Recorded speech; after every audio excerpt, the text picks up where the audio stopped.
if they do that, the Cougs will be very, very, very, very tough to beat. Off the window, no. Roberts tried to get it. Shed for the win. Got it. Just with 14 points, but you just look, the way that he dominated the game was in controlling the pace and making smart decision after decision. Call them by Slamma Jamma. Go to pizza spot before or after. The dream is alive for Houston. Go Cougs. Let's go. Welcome into a happy edition of the Let's Rage Coogs postgame show presented by the Saxenian Family. We're coming off the heels of the Houston Cougars football team's big victory over the TCU Horned Frogs. The Cougars came out on top 30-19, in which it was an all-around team effort, but we got to start with the defense that really had a sensational performance against that high-powered Horned Frogs offense that Dayon and I touched on it on Wednesday's Slamma Jamma episode. They were heading into this game averaging over 38 points a game. They were averaging over 400 offensive yards total, and they were one of the high-ranking offenses in the entire country, not just the Big 12. And we said it was going to be strength on strength, and the Houston Cougars defense shined, and they dominated against TCU.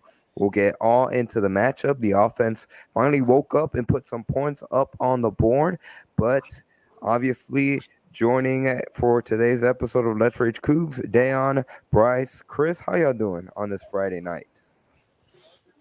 Doing Talk great. About the Cougars. Sing it. We need to have a womp womp sound effect going. Ooh, what a great way to start the weekend, man. Great win, and the offense looked like they had a plan. Let me tell y'all something. They had a plan. Go ahead, Bryce. They had a plan, but you know what? I don't make too many guarantees in life. But last week, I guarantee you did. Points. I felt it. And you know what? I think they paying attention to the show because I said, find something that you guys can hang your hat on. And we're going to get into it later on the specific, like the scheme wise that I saw today. I'm like, that's it. Now I see what they were trying to do, what they were trying to accomplish. Hey, I was hard on you last week, OC. Hey, great job this week. Great job today. 44 carries, 207 yards. That's, I think, what Willie Fritz wants to do. Pound the defense into submission. Just run. Mix it up with QB runs. The young running backs came through as well. And fellas, everybody watching as well. No lost fumbles. They had too early, but got them back. And that was big. Yeah, it was. When they lost, when the balls hit the ground, it's like, oh no, here we go again. But they got them back. That was a positive. And then only one penalty in the first half. That was a positive. So a lot of good things. And the defense got turnovers. Another positive. So 30-19, Cougs win. And let me be petty, because y'all know I'm the petty one of the crew. I admit that. I acknowledge that. I'm the petty one. Somebody put it up there. They beat former head coach who's up there as a consultant. OC up there, who a lot of folks who want him to be up coaching Houston now. Well, y'all can have him up there in TCU. He lost. Take the L. Keep on moving. Yes, sir. Yes, sir. Shout out to AJ Halsey. Shout out to AJ, man. Marshall Buff coaching for 2 years. I would very remember when U of H was coming and they did not want to offer him a scholarship. And they kept saying, he's too slow. So he had to go to New Mexico first. Went down there and became a freshman All-American. Then finally they brought him back. I've been telling people for years he's one of the best playmakers I've seen in high school football. I remember a game we played in high school. He had 3 interceptions. One was a one-hander. It made it to ESPN. It was a one-hander. The guy's been doing this since high school. He is balling, leading the secondary. Let's go. And then I saw it coming. I just can't. Kris. Yes. You understand? It's your time. You've been clamoring from Zion to start. Hey, we'll give you your flowers for that. I was wrong. I thought we should stay with Donovan. But from what I saw tonight, it wasn't just Zion. We had a plan how we wanted to attack them. We stayed with it, and we look like a football team. Big 12 championship. Now, slow down, Bill. But even the playing with him, I think coming into this game, I think as me and Andy, a lot of what we talked about what came into fruition with this game. And it wasn't about who was starting a quarterback. It was about putting them in a position to succeed. With Zion, I think before this game, all they put on film was him being a threat to run.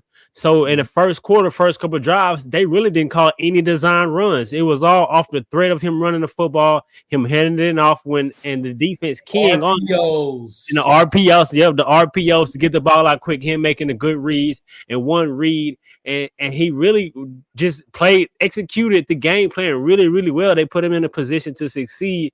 And it was happy to see. And that running back, Burnett, that's the running back. And I was watching the game. I was like, oh, that's the big time running back that was from Alabama that looks like he's from Alabama. We need him. He was a big addition today.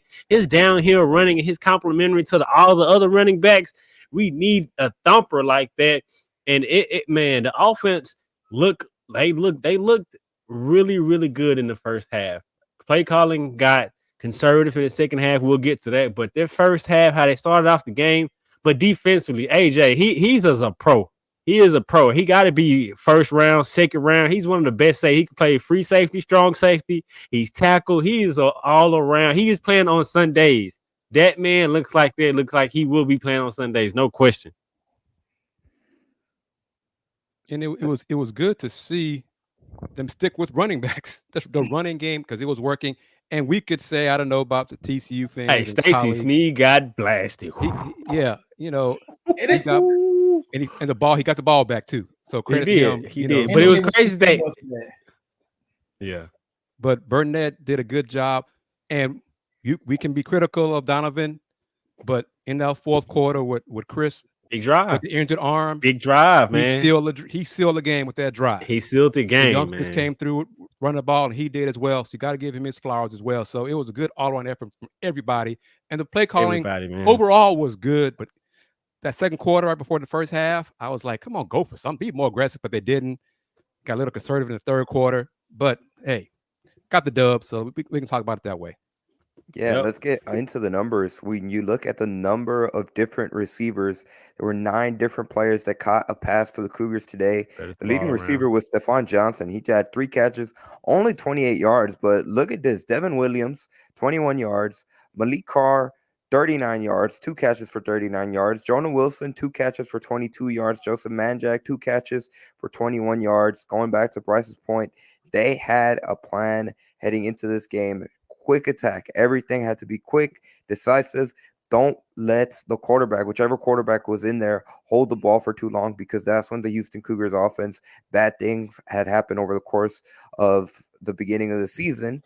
And they went out there, they executed. And then when you look at the rushing numbers, Zeon Kris went out there. He had the big run for the touchdown that really opened things up. Again, going back to last week, we saw it in glimpses. They had 2 plays, and he had the long run in particular against Iowa State where he broke it. It got called back because of a holding. But again, going back to what we touched on Wednesday, we could see that big playability from Kris, and it came out, didn't get called for holding this time, ended in a touchdown. Rashawn Sanford, good to see him kind of make up for the 2 fumbles that he had in the Big 12 opener at Cincinnati. He finally got his touchdown. Jamarion Burnett, like you mentioned, Dayon, there was a couple of runs where it looked like the defense had him bottled up. It would have been they would have gotten a 3rd down stop, and he just bounced right off him. He was just too big for them to bring him down on first contact. And Houston was able to extend the drives, extend the plays going, and that again, a total team effort. Donovan Smith came in. Kris got shaken up towards there in the fourth quarter, and then I'm curious to see if at the end, if they stuck with Donovan Smith because Kris was injured, or maybe they just trusted Donovan more in that situation when it came to trying to ice the game. But even Donovan Smith, he had a big run late where 3rd and 8, it looked like TCU, they were bringing the pressure. It looked like they had a good job of trying to contain him in the pocket. Smith steps up, gets past the defensive line, and he breaks 2 tackles to dive for a 1st down. So a true team effort. And of course, when we talk about the defense, 4 turnovers. They forced 4 turnovers against this TCU offense, had 3 sacks, 5 tackle for losses. I mean, even special teams didn't miss a single field goal. That hasn't been the case all season long. Like this, when you go back, hopefully 2-3 years from now, is what you look and you see the brand of Houston Cougars offense, Houston Cougars football under Willie Fritz. A total team effort. And this is also something we talked about, Andy, during the Potsdam Pajama episode. Was I brought up Zion's passing statistics at Louisiana and mentioned how we didn't really see him feeling like they haven't trusted him. That's why I like the game plan so much today, because they hadn't shown it. And when I mentioned it, I went and looked at his stats. I'm like, he was very efficient, and it wasn't for a lot of yards. So maybe he was efficient in the quick passing game, making those reads, and that's exactly what he did today. And that's why I want to hear from you, Bryce. Kind of tell us about the scheme and what you saw from what they did strategically to attack TCU, and how was it effective? What they did is they changed the eyes of the second level defenders. What I mean by that is they ran. I saw a lot of counter, and then they had a counter to the counter. What we mean by that is they ran counters effectively at the first quarter, and then they had an option off of it, so they would bring it to guard in the top in one way, and they had a great run scheme, like they were going to the counter, and they run speed option backside, which got us on the edge on a couple of runs and stuff like that. And then what they did brilliantly this game was they made him one read concepts. For instance, we'll run like a zone. We'll come back in the flash. Our tight end in the flats on a couple of throws, easy throws. Those are throws that I can probably still go out there and make. I'm not even a quarterback. Those are the type of situations they put him in a situation to make easy reads, make easy throws, get the ball out quick. And when I say a phenomenal job, they did a great job of changing the second level of the linebackers by giving them some candy, by motioning one way, coming back with counter and power the opposite way. When you do that, you make a linebacker, when he's flat-footed, you got him at your mercy. Now the O-line can come out and get them off those double teams and get to the second level, because now the linebackers can't shoot gaps. They can't come down on a regular run scheme, because what are you doing? You're changing their eyes. You're making them think. You're making them look east and west. And now they got to go east and west instead of just coming down here north and south on you. Great job by doing that. Using motions to change up the eye level of the second level defenders, slowing them down from getting to line of scrimmage. That's how you get the 4 or 5 runs and you start wearing teams down. When you come out and you run it just downhill, they can come north and south of you, and we're not big like Alabama to just run through people. But when you bring in motions and then you run a lot of gap scheme like counter and power, bam, you slow up their mind, you make them think, and you put them in quicksand, then you come right at them. Awesome job by the OC, and that was the best job he's done all year doing that. And they got the ball out quick early to like Stephon Johnson, Manjack on the outside for the threat to like, he will pull it and throw it out to spread the defense and make them have to defend the full field versus, like you're saying, just worrying about the dive and the inside run. And when they did that, like on Manjack's, we call it a choice route. So what they did was they max protect. They gave him one read. We're gonna keep 6-7 in the block. Manjack has a choice. He's either gonna run a go or he's gonna run a deep hitch / comeback. And on that route, it was max protected. He had all day. He didn't look. He had to scan the field. His read was Manjack was gonna read off of that corner. That corner bails like he was doing. Manjack was gonna put the brakes on, come back on the choice route. Exactly what happened. Manuel raised off the ball. He gave the threat of running to go. The cornerback bailed out. He came back. Easy throw. Those are those. You hate to say simplify it, but we keep saying it for weeks. Simplify it. They simplified it. You had this one read. If Manjack didn't get open, take off with it, and that slowed the game down for the quarterback. And it made a world of difference. And we had a plan. Fellas, we had a plan. That's the most important thing. They had a plan. They wanted the motion to change the eye level to second level. I saw that when I'm watching the game, thinking, okay, now I see what you're trying to do. You're trying to slow them down from coming up and attacking the A gaps and the B gaps on north south, and you slow them down with your motions. You slow them down with your gap scheme. Thank you. Thank you. That's exactly what we wanted to see. 37 minutes, time of possession. They dominated the football game. 37 minutes. They kept the ball. They kept TCU's high-powered offense off the field. TCU helped the turnovers as well. But this was a great effort, and I'm reading some tweets from colleague Stephen Johnson, who covers. He's a TCU beat writer. A tweet from Coach Sonny Dykes. It was a disaster of a football game. It's all, obviously from TCU perspective. He says it was a devastating loss. Says the players are hurting and embarrassed. Says disappointed for the fans, and they deserve better than this. Oh, what a shame. What a shame, Sonny. Embarrassed. My heart hurts for you TCU fans and some of the folks I have employed on the staff. Oh, I'm just so much pain. Oh, okay. But let's continue to talk about the Cougs and the win and the dominant win. But some folks, let's relax. It's a good win, number 2 on the season. It's a building block. This is part of the improvement from game to game. The adjustments. Now it's unfortunate they're off next week. They don't have a chance to build on the momentum. But Yeah, let's pump our brakes. Last week, oh my gosh, it's horrible. The season is over. We need to fire everybody. Coach Fritz, why did he come here? He's in over his head, and now we beat TCU. Oh, we're on top again. Everybody, just relax. Keep it even keel. This team is going to be good under Coach Fritz because he's the right person for the job. I believe that. And I can guarantee that. Next year, I'm not sure they're going to be Utah or whatever in the next game. Who knows? But they improved from last game to this game, and that's what I want to see going forward. TI 7791 said it best. From doom and gloom to boom and groom. UH fans are ready to look ahead. It's amazing how quick a difference a week makes. But like you said, Kris, got to take it even keel. Houston, next game, they're going to return to action October 19th at Kansas. Before we move on and we talk a little bit more about this upset win, the Houston Cougars go and shock the TCU Horned Frogs on the road. I'd like to thank each and every single person that is taking the time out of their Friday afternoon to join us here on Let's Rage Coogs, presented by the Saxenian Family. Of course, we also like to say thank you to our sponsors, beginning with Steve Saxenian for being the primary sponsor of not only today's show, but each and every single post-game show of Let's Rage Coogs this 24-25 athletic season when it comes to football and men's basketball season. We also like to say thank you to our other sponsors on today's show, beginning with Star Pizza. They are Houston's destination for hot pizza delivery since 1976. Eater Houston says it is one of the top-rated pizza spots in Houston, and October is National Pizza Month, so be sure to stop by any one of their 3 locations across the Houston area to go and have a nice sit-down pizza, or you can have it delivered wherever you are located, especially within the Inside the Loop. Visit them online at starpizza.net or on social media at starpizzahou.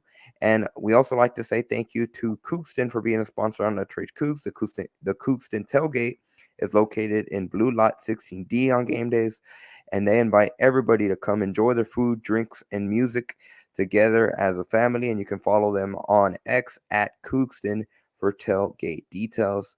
That being said, big thank you to Eddie Lozano from San Antonio Real Estate. He says, congrats. He sees the start of a great team. Houston has the most upside of all the Big 12 teams. Good luck to U of H for the rest of the year. Big thank you to you, Eddie Lozano, for using a super sticker on our YouTube platforms. We appreciate the support. We have a new saying here, Fritz Magic from Ishan Mishra. But let's get into, I want to bring a comment that I saw earlier, and we got to start with the quarterback position. Right before the game, we heard that at least what was told to both the TV broadcast and even some of the local beat writers. I saw Joseph Duarte of the Houston Chronicle put this out, but they were told by the coaching staff that the plan was to alternate Zion, Kris, and Donovan Smith like they had in the past. The difference is they were going to stick with the hot hand, and then they weren't going to switch the two after every single drive like they did last week against Iowa State. That being said, Zion Kris got his opportunity, and the Houston offense was able to march down the field in the first half, and they did some really good things. And again, going back to what we touched on earlier in the show, that big explosiveness from Zion Kris really helped this Houston Cougars offense. They did a great job executing. Going forward, do they have to stick with Zion Kris now? Yes. Absolutely. Yes. Absolutely. What he does is in the run game, he gives you the +1. Now you can have the running back as an extra inserted blocker with his legs, and they even really do a bunch of run game scheme. But the fact that he can give you that element, now teams have to play. Now it dictates the coverages you're going to get. Now you're going to get more coverage they're going to see, because then they got to contain him in front of him, keep him in front of them. So you know exactly what coverage you're going to get in the pass game now, because now you can't run a bunch of man against us now, because all I had to do was just run everybody off on goals, and he could take off with you. He could take off and hit the seam. Now you know you're gonna get more spy cover 2, cover 4 spy zones to keep him in front, so you can have all eyes always on him. So it helps us out in the pass game, it helps out in the run game. It simplifies everything for a play caller. Where in Donovan, I worry about Donovan's arm is better, but his legs is not scary nearly as much as Kris do. So I absolutely think you have to do it now and use his legs, because one thing I noticed all year, we've been better running the ball than run blocking than we have pass blocking. We had pass blocking, we had to switch off those stunts and stuff. We struggled badly all year in that. This way now you can simplify your game plan, because you know exactly what you're going to get. Stay with them. And we even had better blocking by the receivers tonight. That helped the running game as well. So it was just a lot of positives. I'm kind of curious now, based on how the defense overall has done this season. They really just stubbed their toe against Cincinnati, because that was the worst game. Hopefully that was the worst performance that they'll have all season, because it was so out of character based on the other 5 games they played thus far. For sure. Coming into this game, that's why Andy said it was strength on strength. TCU offense was leading, I think, in yards per game and points, and Houston defense was leading in limiting the offensive points per game, and the defense came out and they dominated. Well, going back to that question, I think you definitely stick with Zion. I think everything that Bryce mentioned was spot on, and plus now I think it's a different energy within the team now. I think now he's won that right. Like Coach Fritz said, we're sticking with the hot hand. It's proven he's the hot hand. You went back-to-back weeks with no points.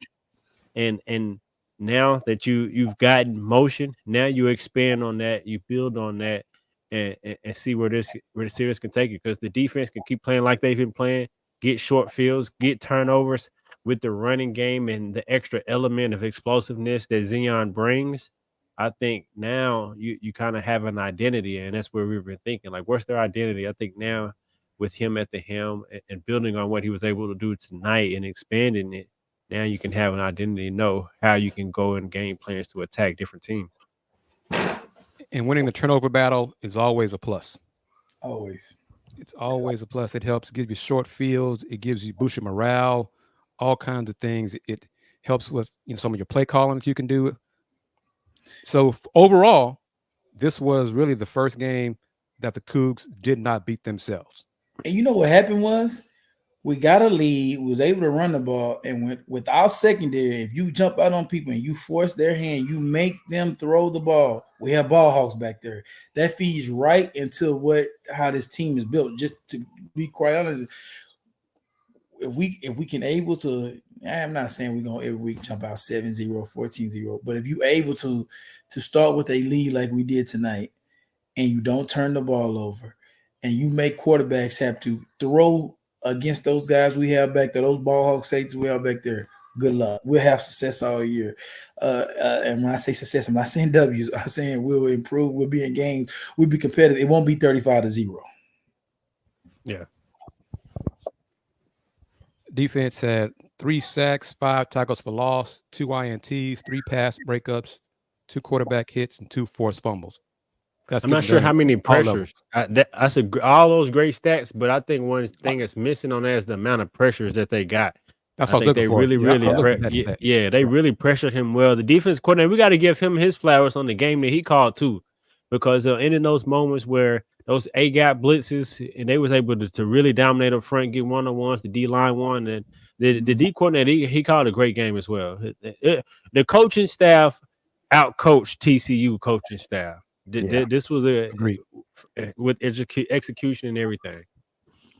So yes, salute to what's her name, Sheila Wood. DC called it a great game, and the guys up front just sometimes 3-man rush got pressure on the quarterback. You get that done, you're winning. You can get pressure from 3 men, you're winning. So it's a great all-around effort. And you could tell Josh Hoover was second pick came off of 3-man pressure. Mm-hmm. Because it was long distance. Very long. Yeah, so we was in the high shell defense. I don't know why the quarterback even threw that anyway. What's name did a great job baiting. He bit like he was gonna hit the out, and he turns around and he makes an excellent interception. But that's what AJ does, man. Like once again, shout out to AJ. That's my dog, man. Seeing this kid grind from since he was a sophomore in high school. Proud of seeing what he's doing now, man, and he really got it going. Like you say, the guy's gonna play on Sundays, and I'm just Mr. Give me that. Give me that, Mr. Give me. He's been calling that since high school, man. That's crazy. But yeah, he was a freshman All-American. The guy is gonna be a player.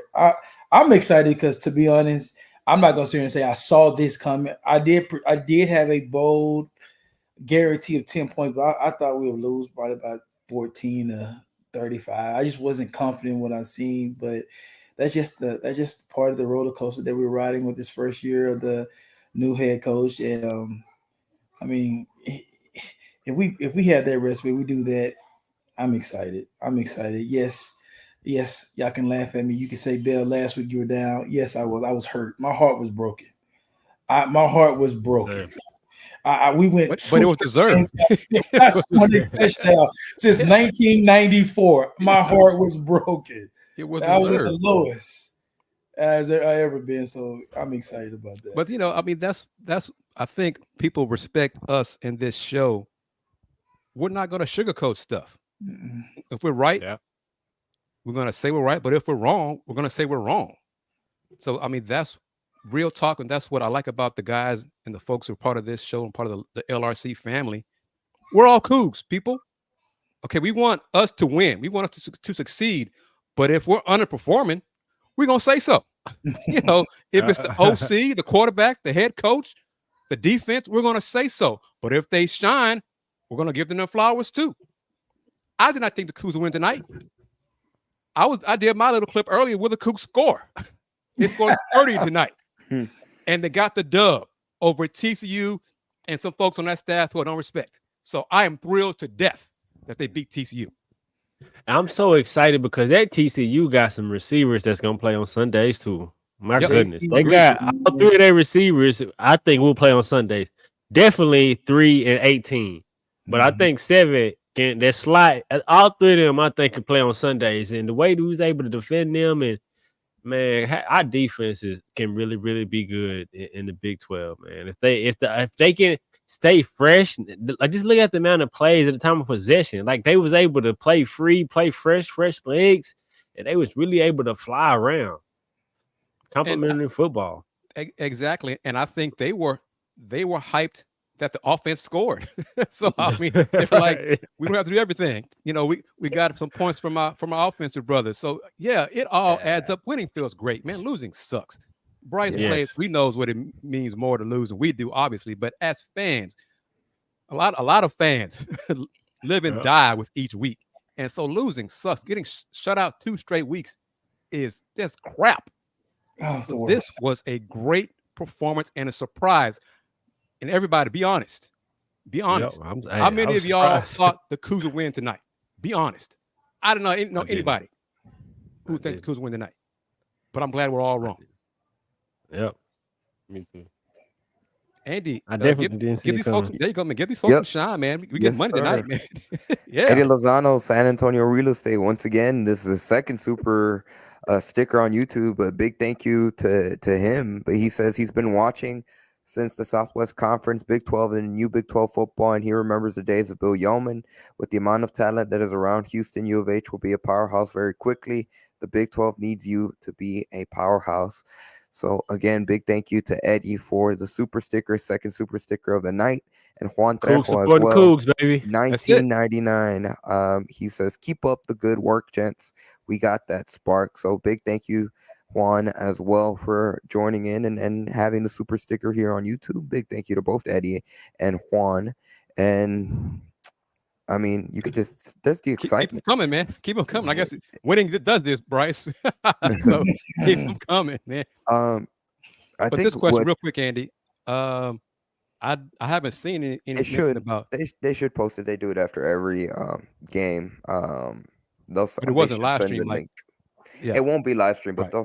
they'll send us the link. I don't even know if they'll post it on their YouTube. They'll probably will, but they don't live stream for road games. But they still have video and they send it out. So hopefully we get that shortly within the next few minutes. What I was gonna say, the only thing that maybe is potential cause for concern when it comes to how the offense played today, how well they did in that first half. But I think we can all acknowledge that in that second half, they definitely played much more conservative, and they were trying to ride the defense, which again, they were playing to their strength. The strength of this Houston team is that defense. But what do you guys think about just the play calling offensively and how it kind of played out in the second half? I think it's we as coaches and former players, we say it all the time. It's hard not to get complacent when you have a lead like that. You're trying to get out the game and you try not to press, trying to do too much. But it goes along with what I said last week. I think we got to have that mindset of attack, and we're going to score every single time we get on the field. I think he's going to learn that eventually. And especially in this league, you cannot get comfortable. You cannot settle. You have to keep attacking, keep going after them, and unleash and unload all your bullets you have, because you're going to need to keep that momentum. You're going to need to keep that confidence. With us, we had confidence today. We had turnovers. They moved the ball with confidence. That's how you score points, when you get your guys believing. They had that look in their face. So in the second half, I would have came out the first couple of plays. I would have came up with a couple of trick plays, a couple of gadget plays out of my playbook, just to say, okay, this is what we're doing. We're not selling because we're up. We're gonna go put our foot on their throat and we're gonna take them out. And I think once we get that mindset, then instead of just praying and being thankful we scored 30 points today, we're gonna be expecting 50 points every week. And that's what great offenses do. They expect 50 points, and that goes along with coming out and saying, you know what, great first half. That's good, but let's go double it. Let's go make it even worse. Let's go make them really hate they played U of H tonight. And that's the mindset we gotta have. And I think it's gonna take some time. But the first step to getting that mindset is to score something. And from the past 2 weeks we did. So now we finally scored. Now Barbie has to say, you know what? Let's keep pounding. Let's keep pounding. Let's not get complacent. And I think they will. The play calling was very conservative, and with him, I understand we're just trying to get a win. You're on the road. You're a 16.5-point underdog, so you're trying to get out of it. But nah, that's not the mindset that you got to build, and I think they're gonna learn from it. Bryce, question for you from YouTube, Saltension, I believe is how you say his name on YouTube. But he's asking how did you like the running scheme in tonight's game, and what did you think of the running backs overall? Man, I like I said earlier, I love the running scheme. The gap scheme they had today it slowed the backer flow down. It was when I say gap scheme, people think it's pulling somebody. You either pulling in guard, or you pulling guard in tackle, or you doing GF where you putting guard in and tight end. We mixed it up. We ran counter and power so many different ways today, which helped our backs. So now as a back, all you have to do is be patient and just run behind those big guys. They're gonna lead you to where you need to go, and your job is to make a cut off of them. I felt like the backs got confident. I love the rotation. At first, I was kind of still like, man, you're not getting any of these backs high end. Like, and then I saw the big back coming on. Like, okay, this is a hammer guy, and we start going downhill with the power and the gap scheme. Once they got confidence that, like, okay, these backers they're not attacking early, and our O line is getting to the second level because they can't attack because of the eye candy we added to the run game. It wasn't just a completely new invent the wheel. They just got creative. They gave the offense eye candy with motions, and when you do that, you slow defense's thought processes down. And when people can't think fast, they don't play fast, and that's exactly what we did today. And it made our run game look like we were the Baltimore Ravens when I'm watching Derrick Henry and Lamar Jackson run up and down the field. It was beautiful to watch. I think the backs did a great job. I think eventually I don't know if I would play 3 running backs because at the end of the day, you don't want to take them all out their rhythm because as a back, it's kind of like any player. Once you start feeling it, then you start creating your old hole. You start setting the blocks better. So I feel like if you get a 2-man horse and you keep this gap scheme up, man, it's gonna be exciting to watch. It's what I call loving wine, and I just sat back and just sip wine and watch this display. And I know people saying come down, it's only 30 points. 30 points from 0 and 2 back-to-back games is like 60. So Yeah. I'm going to enjoy this, and I'm going to take it in. But one thing that I noticed too, and I want to give them credit for it, it seems like they watched the game and did what's working. Early in the game, like when Burnett got a good run, it's a short down. They took him out and gave Stacey Sneed that handoff, and he got hit hard. In which they learned from that, and going forward, they kept Burnett in those short down situations. They noticed that what's that name? Just give me 26. Had it going. They kept giving him carries, feeding him. Sanford. Sanford. And so they were paying attention to who was getting the hot hand and who was feeling it, and they kept giving them the ball. So that's something that we kind of criticized them of last week, and they were able to make that adjustment and pay attention and keep those guys in when they were feeling it in those positions where they were succeeding in, and they was able to, like Bryce just said, to get in the rhythm and start to hit the holes and be effective. 44 carries, man. That's smash mouth football. I love that. I'm old school. All this tossing ball over all throughout the air, that's great. But when you run the ball 44 times, that's telling your opponent you can't stop us. That's right. We're just gonna ground you into the dirt, and that's what I like, and that's what they did to TCU.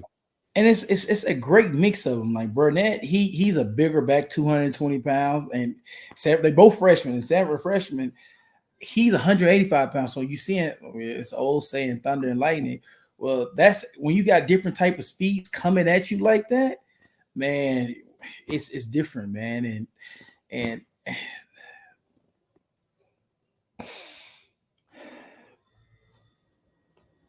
Is he Eddie Lozano once again?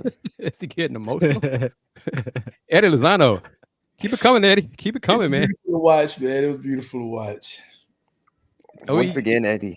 Oh, Jennifer Pittman. This is great, man. We need a Cougs win every game, man. Eddie, man, we need Eddie Cougs win all the time. San Antonio real estate once again. UH defense is nasty. He used to be a UT fan. Now he only watches Big 12 football.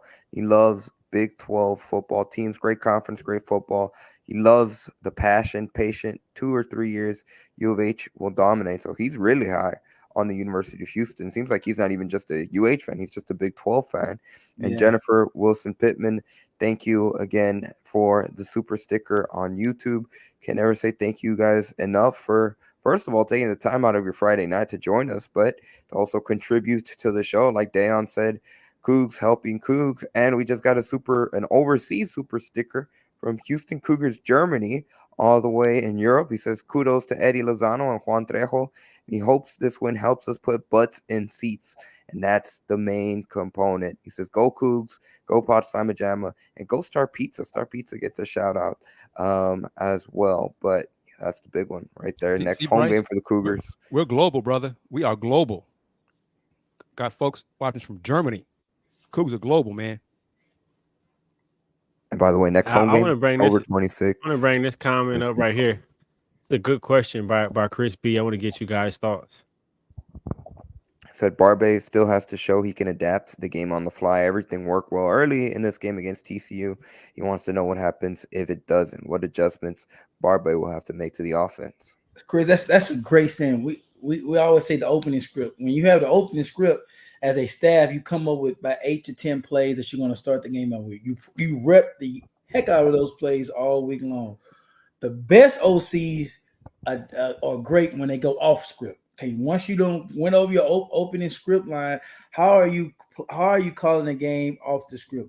Those when you get the Cliff Kingsbury, the Lincoln Rileys, I know some people have some things about this. The Dana Hogersons, when I was playing, was excellent off the script. We will start out well, but Coach Hogerson was really good at adapting off the script. So I know a lot of fans dislike him. I mean, I had my best year in my career under Coach Hogan. As an OC, not as a head coach. As OC, he was the OC. Man, great. He was the OC at the time when we put up ridiculous numbers and had the number one offense in the country back-to-back years under Coach. He was really good off the script. So when he brought up that comment, that makes great sense. And like it seemed like Barbie was really good on the opening script. He knew exactly what he wanted to get into. Now let's see if he can get even better when the opening script is not, and it's a feel thing. Now they know what you did at first. You showed your hand what your game plan was. So what are your adjustments off to that? And I think I said it earlier. He did a good job of countering his counter. He came out with the counter, and it was effective. So then they started squeezing and pinching the counter. What he had off that is he had a quarterback speed option run off the counter. So that was a beautiful play. I never seen that play. Yeah, it was. He was prepared to say, okay, if they start to stop our counter, what are we going to do? So now he had a counter to it, and that's what let me know, okay, he's really in his bag now, and he's really trying to figure out, okay, this is what my guy does well. So instead of when I come in with plan A, if you stop plan A, I have a plan B and a plan C, and that's what great OCs do. Seems like he built his whole offensive playbook around Zion. He just been waiting to get him in the game. That's what it was. Really? Like what he did today was schematic wise was better for Zion than it was for Donovan, and no question. If that's the way we're gonna go, then yes. And I like the freeze counter option too. That's a great look.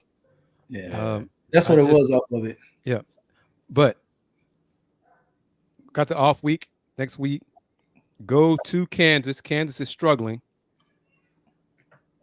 The Cougs might be a favorite, 2-3 point favorite, but let's not get overboard, folks. Okay, this is a great win, yes, but I'm curious, and TCU football players may not say it for public consumption, but I mean, human nature. You're playing an opponent that hadn't scored in 3 weeks. I think they took the Cougs for granted. I mean, they're like, oh, yeah, coach, whatever, coach. Yeah, we're going to game plan for them. Yeah, whatever. But they can't score, whatever. And I think the flip side happened to the Cougs against Cincinnati. They looked past Cincinnati, looking to Iowa State at home. Mm-hmm. The youngsters, human nature, you got to respect your opponent. TCU's offense, the Cougs defense did a great job containing the TCU offense, and the turnovers helped. Zion Kris did a job, and he did not hurt himself. No turnovers. So the little things, as Deion says, the complementary football. Cougs won offense, passing game, running game, some clutch plays, defense, and the special teams. But we haven't talked about this. The Cougs went for it on fourth down early in the game. Yeah. To set a tone. Who said that last week? Thank you. That's what I'm saying. To set a tone. So I wonder if they heard Bryce call him out. They've been watching the show. Hey man, tell Coach Chris he need to come on the show and tell us. Okay, we've been watching, because that's how you get the team engaged. That you know what, coach is in it to win it, so we need to back him up with this. Yes. Thank you. Yeah. So that's a plus. Now the flip side of it, even heard Andre Ware doing the broadcast before halftime, 3 timeouts, and they sat on the ball. And Dre was like, I didn't like that either. Man, go for him. You can never have enough points. Amen. So I wanted him to go for it. So I wonder, and I think that's an issue for the OC. He does not have enough confidence in Zion Kris yet to let him be more aggressive in the play calling instances like that. I will bet that's a head coach call. That's Coach Chris saying. I think that's a head coach call. That's definitely a head coach call. Yeah. Well, same then. Either way, I don't like it. I don't like it. I'm with you, Chris. I don't either. You go at least attempt on that first play. Try to get something to jump start the drive. Yeah. And if you don't get it, okay, let's just settle down. But at least show it. Try it.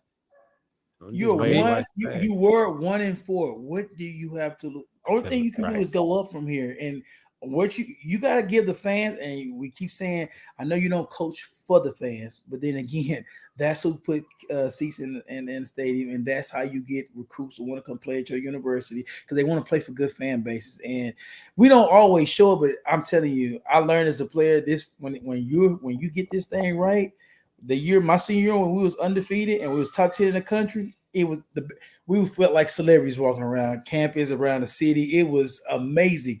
And I keep telling I know Greg Warden felt the same way when they was winning like that. When it's going here, it's not many places better to be around. So I think it's key that he set the tone to the fans. Okay, even though we're not giving you the results that we want, you're gonna in the future and later on years, you're gonna see we're always gonna go for it, and we're gonna press it and go for it. So that was exciting to see. We gotta make Eddie. We gotta make get this him come like true. a golden We gotta make this come true. Yeah, with we a gotta blonde get his tequila, contact. you know, because tequila sounds good right now. A little chill Man. shot of tequila. Man. I'm ready, man. You know. Eddie Lozano, San Antonio Real Estate, another super sticker. He says he's buying us a round of tequila. Toast up. Cheers, Yeah, cheers man. to Eddie. Cheers. Because all I got is this water. That's all I got. Yeah, me I too. want some tequila. Man. On that note, real quick, once again, thank you to everybody that's taking the time out of their Friday night to join us after the Houston Cougars came out on top 30-19 against Big 12 opponent, the TCU Horned Frogs.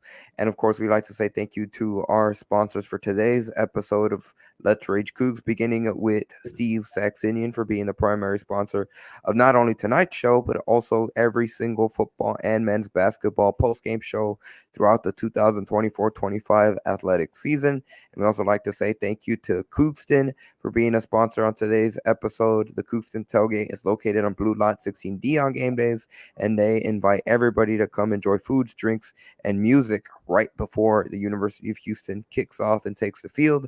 If you want some information about their tailgate details, follow them on X at Coogston. That's at Coog, STON. And of course, we also like to say thank you to Star Pizza for being another sponsor on today's episode of Let's Rage Coog. Star Pizza with 3 locations throughout the Houston area. Star Pizza is your go-to spot before or after the game. And you can visit them online, check out their online menu, even order ahead at starpizza.net, or you can follow them on social media at starpizzahou. And I mean, I feel like we just have to say thank you again to Eddie Lozano for all the super stickers. And quite frankly, thank you for, again, Juan, Jennifer, Houston Cougars, Germany for, sharing the love, going back to Downs Common Cougs, helping Cougs. A big thank you to all of you guys for just supporting Let's Rage Cougs. With that being said, we still are waiting to hear from the press conference. They haven't sent it out, so maybe they won't be able to get it in on time. But if they do, we'll try to put that up as quickly as possible. In the meantime, I have a video that'll suffice. And I think we got to see this because it'll bring joy.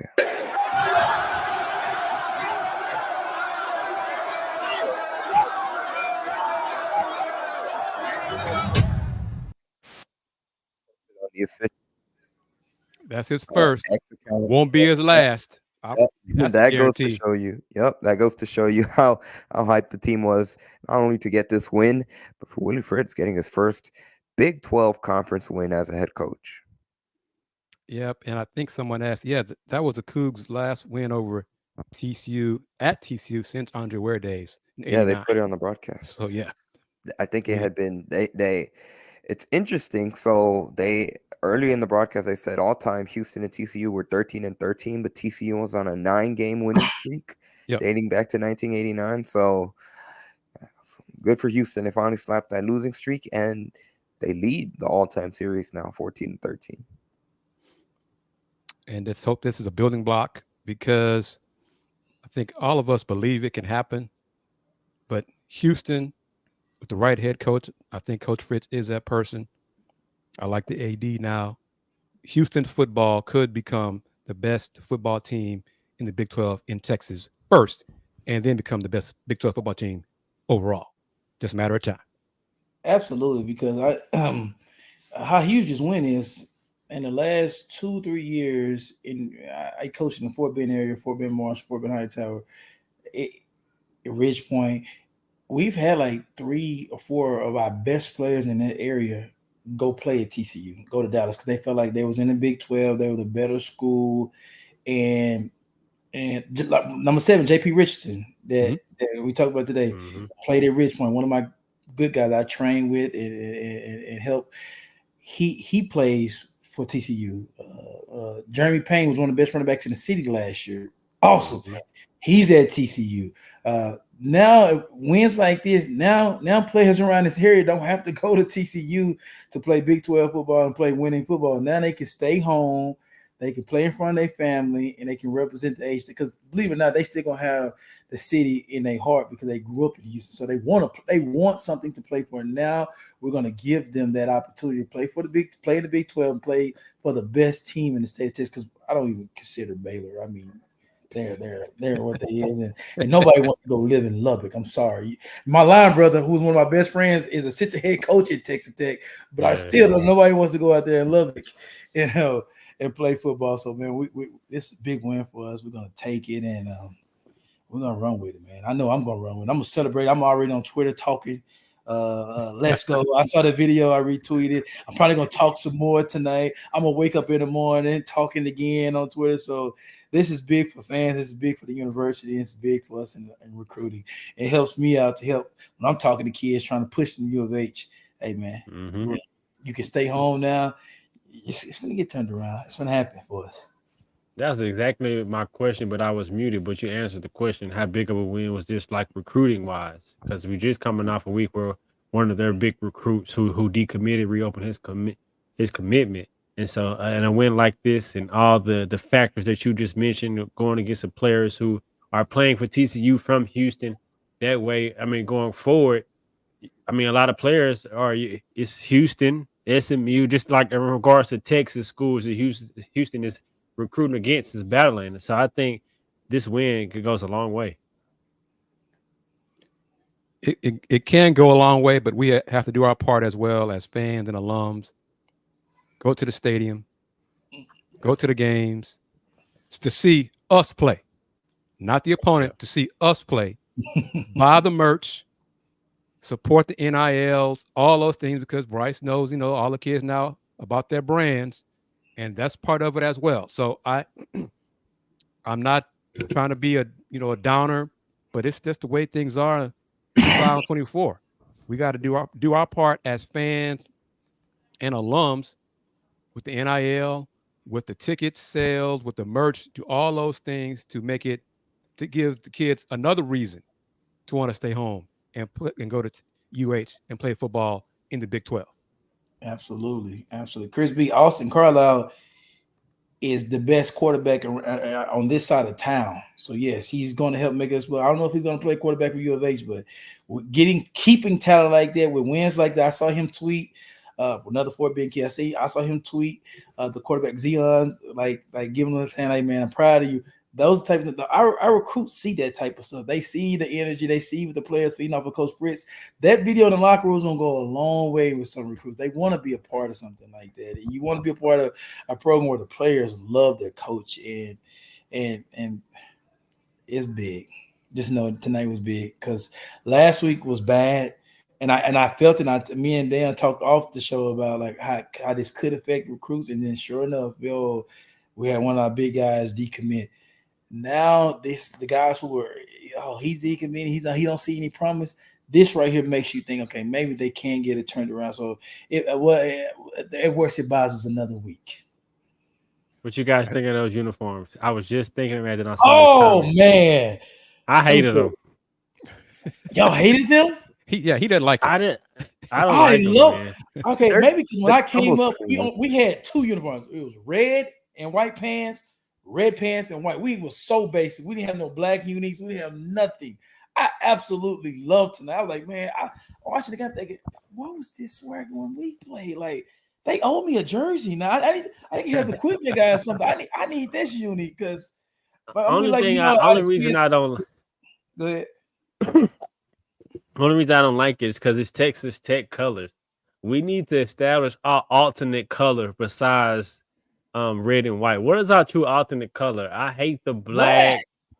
Is it black or is it? Can we go with that light blue? I mean, I'll wear it, but we need to establish it because sometimes it's gray. We got gray, and like we need to establish a true alternate color and be able to, because even the red and white, that's plain. But when you throw the black in there, to me, it's too close to tech. I think I don't like it. Me personally, I want some of that blue, whether it's the darker blue or the sky blue or something I or hate it. gray. I just don't like it. They got away with the blue when we left Adidas. So I don't think they wear much blue anymore. So I What you really That think of sky last blue, we year's? need them. Yeah, what you think of last year's Houston blue. throwback Yeah. to the Oilers?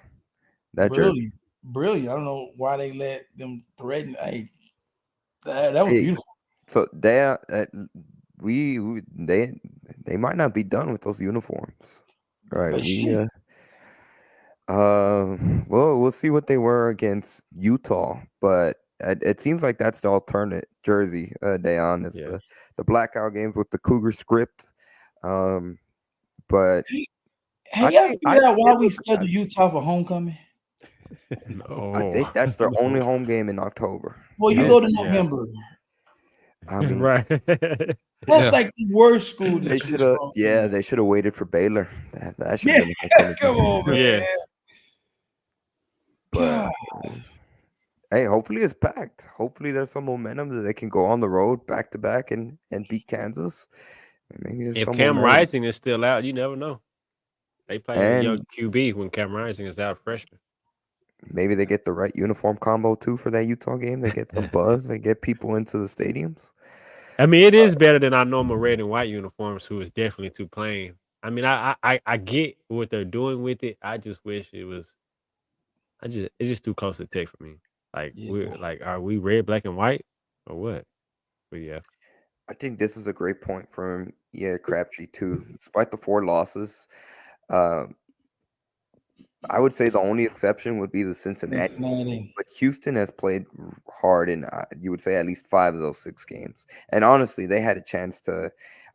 There were multiple plays away from potentially walking away with wins. Thinking to Oklahoma, thinking to Iowa State, holding them to 3 points. The Cyclones to just 3 points in 2.5 quarters.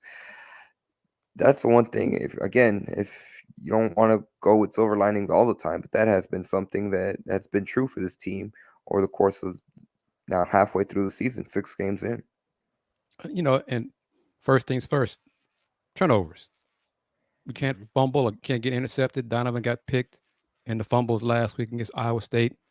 Those are things, Cougs hurting themselves. They did not have that problem tonight. They kept themselves in the game. They gave themselves a chance. They held onto the ball and they owned the clock. And that all adds up.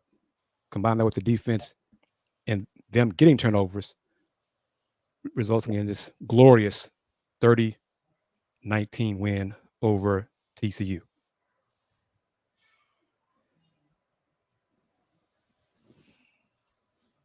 I'm looking at some interesting stats that are coming out of this Houston TCU game. So someone asked about this earlier, but Zion Chris's 71-yard rush against TCU was the longest by Houston quarterback in the last 25 plus years. This is coming straight from Houston Athletics communication. And then Houston held TCU to just 299 total yards of offense. That's the fewest that TCU has been held to going back since the 2021 season. So it's been a long time. Actually, the 22 season, it was Texas, the last team that held them to fewer yards than Houston did in this game. So it's been a while since TCU's been held in check as much as they were by the Cougars defense tonight. And they beat TCU. That's what makes it that's better. The most important thing. They won. And we won. It's gonna be a great weekend. Usually at the Saturdays, my weekend is hurt. And then the Cowboys on Sunday disappoint me. Now nothing can steal my joy this weekend. Now nothing can steal my joy this weekend. The Cougs made it happen today, and as fans, let's celebrate this. You tell your players 24-hour rule. Let's celebrate 24 hours. No, this is going for 24 days, because this win right here is huge, man. Like I'm excited. I can't tell you enough. how pumped I am about this win. And just it's how we won. I keep saying this, and I'm just jokingly saying it, that Coach Frisson had to watch the show, but they figured out we need to find a scheme that works well with the quarterback we want to decide we want to go with, and let's route let's build our offense around that and add things to it. So we decided we're gonna do a bit of motion team, a gap scheme team. We'll get rid of all the RPOs. We're gonna read the overhang. We're gonna make the linebackers think RPOs. When you come, we're gonna throw it behind you. If you don't, we're gonna run the ball on you. We kept them on their toes, and that's exactly what I want to see. That's exactly what happened. We went for it on fourth down.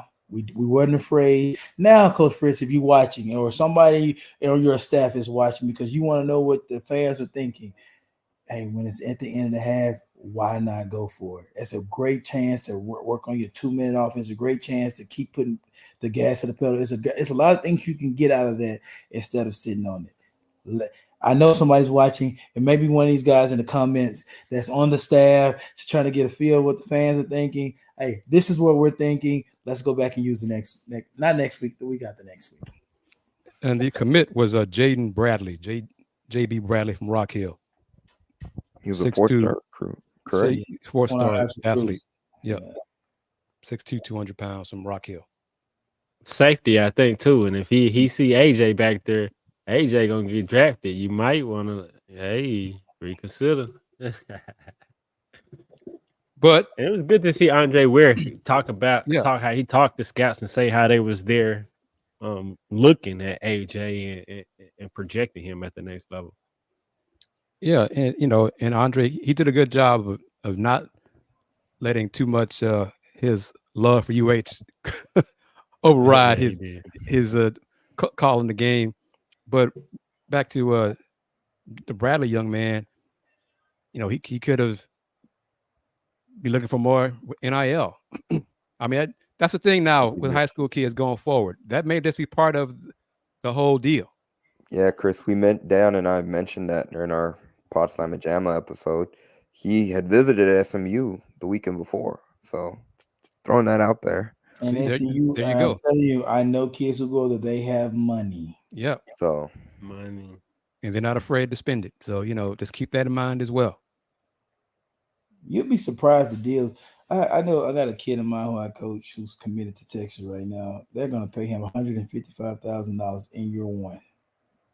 Dang. I know someone that's committed to SMU, and he's going to get paid over $100,000 in his first year as well. I can confirm that. He told me that. I won't say who he is, but I know him really well. So, I mean, that's just part of it.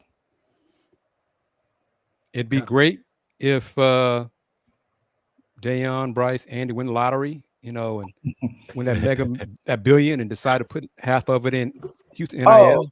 If I ever won the lottery, I'm telling you, I'm going to go hand pick out players for UH. Listen, come here. Hey, stay in the city. Just stay. I'm going to get the best 30 players in the city of Houston, and I'm going to offer a $1 million NIL for all you, the best 30 players in the city of Houston to stay. And, man, we'll be up from there, man. Barry Switzer said it best, man. If I can recruit the best players in Houston, I win that championship every year. Yep, that's right. And this NIL is crazy, man. Just got to put that in the universe. Somebody win that lottery, make this happen for us, man. Let's get this done. Juan Trejo, NIL. Now it's legal. Yeah, Juan. Everybody watching. One of y'all win the lottery. One of y'all win the lottery and give some of that money to UH in the NIL. That's and the Let's Rage Coogs. Well, no, that goes without saying too. But most deaf. Somebody who's watching, tuning in, Let's Rage Coogs, you win the lottery. Think about LRC. Take care of your family too, obviously. But priorities for you. Your family first. Let's Rage Coogs, and then the Coogs NIL. There we go. There we go. Putting that in the universe. Someone make it happen. Let's make that happen. Native Houstonian says TCU's having a meltdown on their football sites. The feeling they shouldn't have lost a team of U of H's caliber. That's what makes this even more sweet. That's why it's sweet. Yeah. Yeah, that's why it's sweet. No doubt. Who would y'all consider Houston's rivals, right? Like right now, as far as in Texas in the Big 12? It probably would be TCU. TCU. I think He it's said between now that U of H beat them, and I mean, if they're 1-1 since they've joined the Big 12 now, it could be TCU. But I think it's been really lopsided. But you got to throw Texas Tech in there too. Texas Tech has had Texas Tech has had the run of luck even though we recently, haven't but beaten them. yeah, it's these three: Baylor, Tech, TCU. I agree. Yeah. I would lean Tech just in terms of when Houston was in the Big 12, they played more often, but Houston's beating TCU now, so. Well, like Eduardo says, it can't be Tech because we haven't beaten them. So a One rivalry, track you of know, 3 points. rivalry got to beat them sometimes, you know. So, but that'll happen Well, in that's due true. time as Well, well. I guess technically Houston had lost 9 in a row to TCU until today, so So, you know, Right. just take in takes due one. time, Just in due takes time, it'll all change. the next. And what makes it more frustrating too is, I mean, they've had chances to beat Texas Tech the last multiple times that they played them, and then a mistake here, a turnover here, and it's just gone the Red Raiders' way. True, and plus, I'll just make a blanket statement. Any of the schools that kept us out of the Big 12 for 25 years is a rival. I like that. Yeah. Oh, so you're saying Yeah, no facts, even that Chris. school up north, Period. So Yeah, all of them got to facts. pay. that In due time, y'all will all pay. Yes. Yes. I agree with that wholeheartedly, Chris. Andre Ware kind of said that during the broadcast. Mm-hmm. So many teams were scared to bring Houston in because they know with the resource and the talent and Houston disposal with a fair playing field, Houston to be able to really compete. Yeah. Well, with that being said, would this be a good time to start wrapping things down? Levi Culver says the Cougs always seem to thrive when they have a dynamic quarterback, and it seems like it takes too long to start those dudes, Ward and King, and he feels like Kris is one of those elite dynamic quarterbacks. Well, that's a different kind of dynamic QB because I mean I think Bryce played with a dynamic QB. Played the greatest. Yeah. And who was that, Bryce? Tell him. Case Keenum, the greatest. So yeah, so that's a different kind of dynamic QB. But to his point, as far as the dynamic that he's alluding to, I still would want to see if he can make some throws down the field. Because Ward and King were both able to make throws down the field and keep the defense honest and let them know that we can beat you over the top. But as far as explosiveness with the ball in his hands running the football, he got that, no question. I mean, I think his best throw was his TD pass to Devin Williams. Yep. Oh yeah. Yep. Perfectly That was played. a dot. That was a dot. Because his pass to Manjack, it was a great play fake, but it was a balloon, man. I mean, Manjack did a great job of running the DB off of getting space, but that ball hung up there a little bit too long, you know, for me. But he still caught it. But his best pass was the touchdown pass to Devin Williams. Raul HD says he's 7 minutes behind, but double wins for Houston today. The Cougars got a victory in volleyball against West Virginia, so they won 3-1 in that match. So Cougar pride is going to be high when it comes to this weekend for the University of Houston. And you know, and this is true as well. This is the second year that the Cougs won't receive a full share of Big 12 revenue distribution. And it'll be the same next year. Do they get full share? Is that still year 3 they get a full share, and that is great. But we still need to do our part as fans buying the tickets, because ticket sales is still a big part of the success of the athletic department. And that merch, that helps as well. That helps put money in athletics, and then you add that to the media distribution money. And then if there's a coach you want to get rid of at some point for underachieving, you don't bat an eye. You don't say, "Oh, how much is that? We got that, coach. You gone." You know, that kind of stuff. Right now, we're struggling to get fans at the stadium. I mean, that's why we're having so many problems financially. Is because for too many years we have not sold out the stadium we still, too many of us still only want to see the opponent play rather than seeing the Cougs play. And we're in the Big 12 now, so that excuse is gone. We're a Big 12 team. We need to support the school because we're in the Big 12. But hell, honestly, I think because it's our school, first and foremost. But buy that merch too. It all adds up. And of course, the Cougs need to do a better job marketing and promoting the merch and all of that as well. It all goes hand in hand. I haven't seen this, but Eduardo Mora, who, by the way, seems like he's the new commentator on YouTube. So, Eduardo, welcome. And he says that Eddie Nunez teased the H-Town blue jerseys today. I didn't see that, but what I do want to point out is that I don't know which coach it is or if it's the same, but there's an assistant coach on the Houston sidelines for multiple games. He has a blue oil like that Oiler inspired color on the sidelines, and it has the Houston city of Houston written in that Cougar script. So all I'm saying is, hey, keep an eye out because they might be planning something, and it might be sooner rather than later when it comes to going back to that Oiler throwback, at least Oiler inspired throwback jerseys. So maybe hopefully this time we see actual merch, unlike last season. Fellas, I'm gonna give everyone a teaser. They're gonna hate me when I say this, but when we end the show, y'all hang on. Don't shut off. I got something to say to the three of y'all, okay? I bet. And Rex32 says he saw the Texans announcement because the Texans are going to do their Oiler-inspired jersey unveil this Sunday when they play the Bills. And so he had an emoji response to it. So Eduardo says he's been a long-time listener, but he always listens the next day. So I appreciate the comments. Love that we get to contact or interact in real time.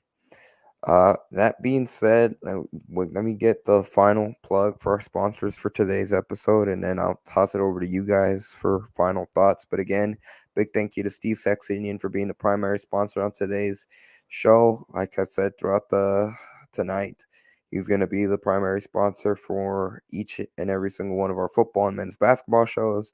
Big thank you to Coogston, the Coogston Tailgate. They meet in Blue Lot 16D on game days, so be sure to stop by for food, drinks, and music. It's free. They take donations, but they welcome everybody. And if you want more tailgate details, follow them on X at Coogston on like I said, on X. And then Star Pizza, they're Houston's destination for hot pizza delivery since 1976. All month long they're going to be celebrating National Pizza Month. I'm sure they're going to have different deals for each day. And of course, can never forget about their all-you-can-eat pizza buffet on Tuesdays and Wednesdays during lunchtime. Visit them online at starpizza.net or on social media at starpizzahou. Thank each and every single person that took the time out of their Friday night to comment. Big special thank you to Eddie Lozano, San Antonio Real Estate, who brought it with the super stickers, to Juan Trejo as well for a super sticker, Jennifer Pittman for a super sticker, and obviously Houston Cougars Germany as well, all the way from Europe. We thank you very much for all the support that you guys have shown us over the course of tonight. 8 super stickers, gentlemen. 8. That's a record for sure. Which is awesome. Yeah. Thank you guys, man. I'll go first, then let the legend go, and then Dayon close it out. This was fun. It was great. It's always great to talk with the fans after a Cougs victory in any sport. Cougs 30-19 over TCU. Follow me, Houston Roundball Review, YouTube, Instagram, Threads, Spoutable. And we'll see what we're going to do. What are we going to do? We're going to enjoy the off week next week, guys. What are we going to do next week? But as always, since 1994, the Houston Roundball Review. Local name, global perspective. Man, appreciate you guys, man. Great night to be part of the Coug Nation, man. Great night for the Cougar boys, man. All the former players. who's texted me, reached out. Hey man, Bill, mention this, man, mention that. I appreciate you guys for tuning in, man. Continue to come back, man. Go, like I say every week, go tell a friend to come tune in because you don't want to miss our reactions to after the games. And tonight was one of the funnest nights I've had doing this, even bigger than the Rice game because this was the unexpected. And sometimes when the unexpected, it just gives that much more enjoyment than expected. So it was a pleasure tonight, man. I hope you guys continue to celebrate. I'm going to continue to celebrate. I'm going to be on Twitter celebrating. So you can follow me on Twitter, Bryce_Beall, and watch me celebrate. Because if it was the other way around, the Horned Frog fans will be doing the same to us. So let's enjoy this, man, because like you say, you don't take any of these things for granted, and let's go Cougs, man.